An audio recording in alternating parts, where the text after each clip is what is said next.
रोहित जी, सबसे बड़ा बात ये है कि आज तो सारे विरोधी आपके साथ थे, मोदी जी के साथ थे, तो वक्त क्यों लग रहा है? माना कि जो कूटनैतिक स्तर पे जो आलोचना हुई है या फिर जो भी डिसीजंस लिए गए हैं, ये पाकिस्तान के लिए भारी है, पर मिलिट्री अटैक के लिए भी तो सब लोग वेट कर रहे हैं कि कब होगा ये मिलिट्री अटैक।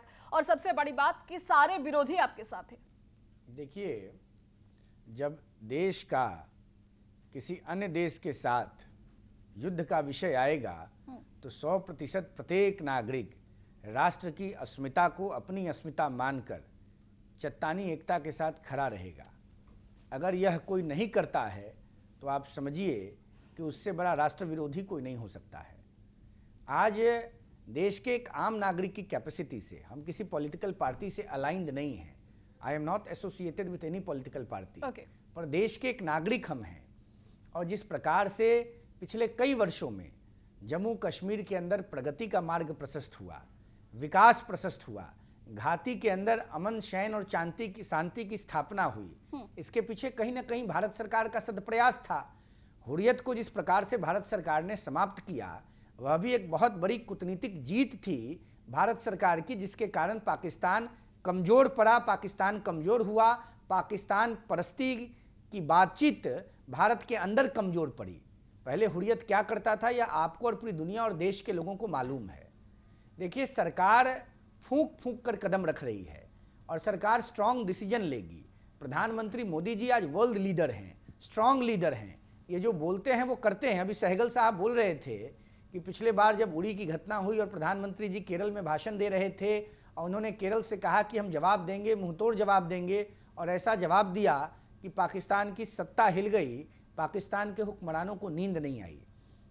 इस बार भी सीसीएस की बैठक में अत्यंत महत्वपूर्ण निर्णय लेने के बाद बिहार के मधुबनी में प्रधानमंत्री जी ने स्पष्ट किया और लगातार प्रधानमंत्री जी स्पष्ट कर रहे हैं। अभी कुछ देर पहले आपके लाइव डिबेट शुरू होने के पहले प्रधानमंत्री जी ने मन की बात में भी अपनी भावनाओं को देश और दुनिया को अवगत करा दिया है। आज इस्लामिक टेररिज्म, मुझे बोलने में कोई गुरेज नहीं हो रहा है, मैं किसी धर्म और मजहब का विरोधी नहीं हूँ, लेकिन आप बताइए, आप भी इस देश की नागरिक हैं। कश्मीर में पहलगाम में कलमा पढ़ने के लिए कहा, जिन लोगों ने कलमा नहीं पढ़ा उनको मार दिया। छोटे छोटे बच्चे, महिलाएं, शुभम द्विवेदी उत्तर प्रदेश के कानपुर का नौजवान जिसकी हत्या उसकी धर्मपत्नी के सामने हो गई, बिहार के मनीष रंजन, देश के हर प्रदेश के लगभग लोगों की जानें गई हैं। एक क्रिश्चियन महिला रो रही है, बिलख रही है, उसके पति से बोला कलमा पढ़ना जानते हो, कहा कि नहीं मैं क्रिश्चियन हूँ, मार दिया। क्या हुआ है? पाकिस्तान डिवाइसिव पॉलिटिक्स भी कर रहा है इस टेरर अटैक के माध्यम से। वो हिंदुस्तान के अंदर भी धार्मिक तुष्टीकरण की राजनीति को हवा देना चाहता है। और इस पूरे घटनाक्रम में मैं एक बहुत महत्वपूर्ण बात का ध्यान देश को, उड़ीसा को आकृष्ट कराना चाहता हूं आपके इस लाइव डिबेट के माध्यम से। रॉबर्ट वाड्रा, कांग्रेस पार्टी के सबसे बड़े परिवार, जो परिवार कंट्रोल करता है कांग्रेस को, उसके दामाद हैं। उन्होंने क्या बोला इस घटना के बाद, किस प्रकार का बचकाना बयान दिया, किस प्रकार का गैर जिम्मेवार बयान दिया कि मुसलमानों के साथ क्या हो रहा है, उसके कारण इस प्रकार की घटना हो रही है। तो सबको संयम बरतना होगा। और सहगल साहब ने भी जो कहा कि गवर्नमेंट की पॉलिसी और खास करके डिफेंस के संदर्भ में जो देश की पॉलिसी है उस पर ओपन डिबेट नहीं हो सकता है। गवर्नमेंट अपनी पॉलिसी को एक्सपोज नहीं कर सकती है, गवर्नमेंट इंपोज करेगी, गवर्नमेंट करेगी तब दुनिया को पता चलेगा। लेकिन मैं आश्वस्त हूं और देश आश्वस्त है कि मोदी जी के नेतृत्व में पाकिस्तान को ऐसा जवाब मिलेगा कि पाकिस्तान की 77 पीढ़ियां याद रखेंगी और दोबारा जरूरत नहीं करेंगी भारत की ओर देखने का। और एक बात और आपको बता दूं, बड़ा इंपॉर्टेंट, बस 30-40 सेकेंड। 99 में जब हम कारगिल जीते थे तो वाजपेयी साहब देश के प्रधानमंत्री थे और नवाज शरीफ पाकिस्तान के वजीर आलम थे। और आज जब मोदी जी के नेतृत्व में पाकिस्तान का सुपड़ा साफ होने जा रहा है तो फिर से नवाज शरीफ का भाई शहबाज शरीफ पाकिस्तान का वजीर आलम है। तो संयोग मानिए या ईश्वर का विधान मानिए, इस बार भी वही होगा जो कारगिल से बड़ा हुआ। रास्ता क्या होगा ये भारत की सरकार तय करेगी, लेकिन पाकिस्तान का सुपड़ा साफ होगा। और मुझे पूर्ण विश्वास है कि ऐसी घटना घटेगी कि पाकिस्तान विश्व के मैप से ओमित हो जाएगा। जी बिल्कुल। पीके सहगल जी, जब से पहलगाम में अटैक हुआ है, आप दिन भर दिन देख रहे हैं पाकिस्तान के जो मंत्री है वो ढेरों सारे बयान दे रहे हैं। आज भी उनके एक मंत्री ने बोला है न्यूक्लियर अटैक का धमकी। ये पाकिस्तान का बौखलाहट समझे या फिर भारत को डराने के लिए बार बार न्यूक्लियर का नाम लिया जा रहा है? को पाकिस्तान के जो पुराने चीफ ऑफ आर्मी स्टाफ होते हैं जनरल मुशर्रफ, उससे पहले जनरल जियाउल हक, उन्होंने रेको बार उस समय उनके जो डिफेंस मिनिस्टर थे, एक उनका भी नाम ख्वाजा था। वो बार बार कहते थे कि हमने जो न्यूक्लियर वेपन्स बनाए बारात के लिए, शब बारात के लिए नहीं बनाए। हम बारात के समय या दिवाली के समय पटाखे के तौर पे इसको इस्तेमाल नहीं करेंगे, हम हिंदुस्तान के साथ इस्तेमाल करेंगे। लेकिन वो साफ तौर पे जानते हैं कि nuclear weapon is a weapon of deterrence, it's not a weapon of war.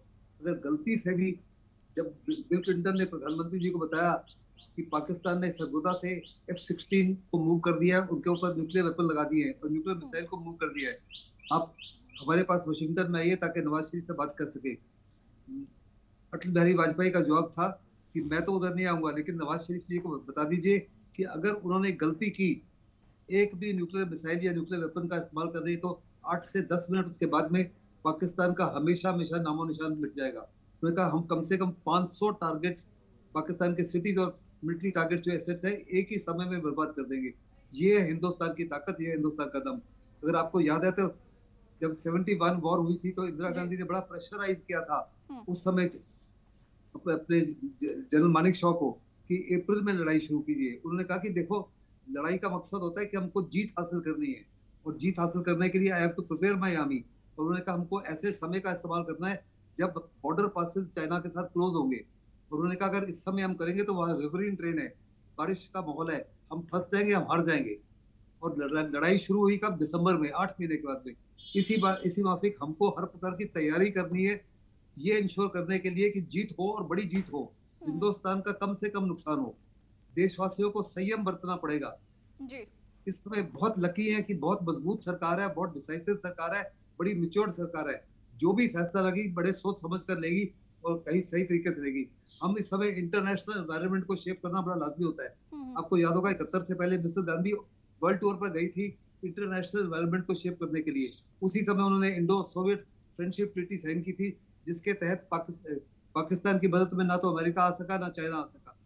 इसी माफिक पहले ही दिन G20 के एम्बेसडर्स को एक्सटर्नल अफेयर मिनिस्टर ने उनको संबोधित किया, फिर 45 और एम्बेसडर को। कल हमारे प्रधानमंत्री जी ने दुनिया के 19 बड़े लीडर से पर्सनली बातचीत की है जी। उनसे भी आश्वासन आया। फ्रांस ने कहा है कि हम हर प्रकार से आपके पास खड़े हैं। इसराइल ने कहा आपको जो कुछ चाहिए हमको बताइए, साइबर वॉरफेयर की तकनीक चाहिए, कोई इलेक्ट्रॉनिक वॉरफेयर के साधन चाहिए, कोई वेपन चाहिए, हम हर प्रकार से तैयार हैं।